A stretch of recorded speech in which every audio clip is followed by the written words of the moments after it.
My name is Jonathan Frohn, and I'm the modern worship leader over at St. Peter Lutheran Church in Arlington Heights, Illinois. And I have a confession to make.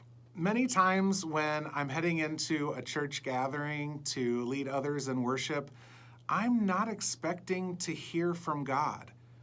I have so many other things swirling around through my mind that when I do hear His voice, and sometimes I do, I'm actually surprised. It catches me off guard.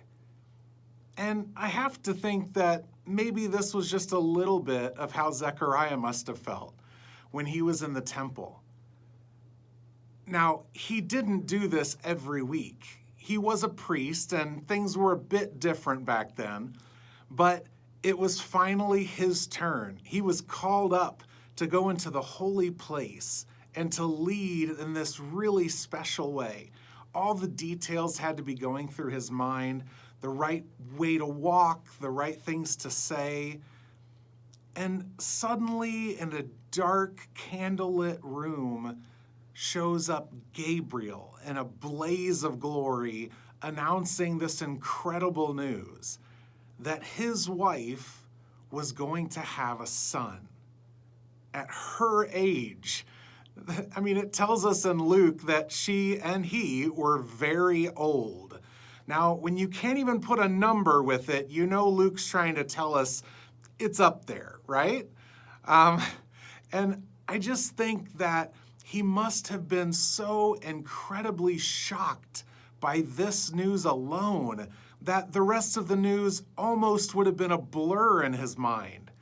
This baby was going to be filled with the Holy Spirit from before the time he was born. The spirit and power of Elijah would be within him.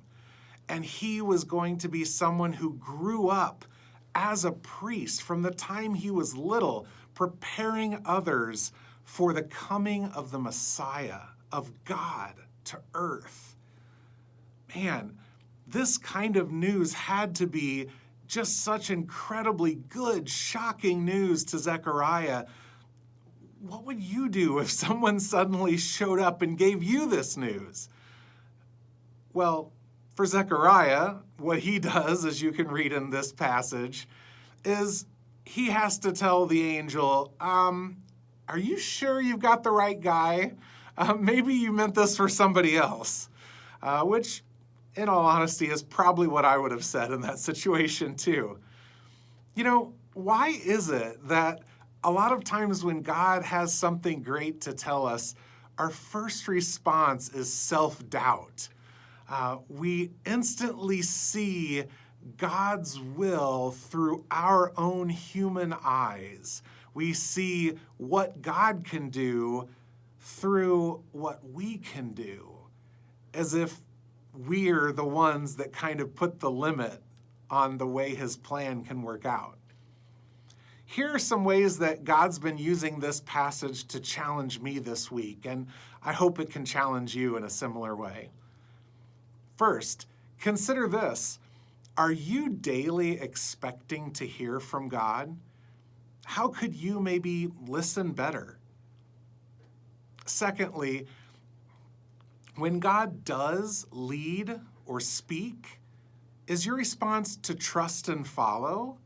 Or maybe a little more like Zechariah, to question and doubt yourself? What is one small way that you could trust Him more this week?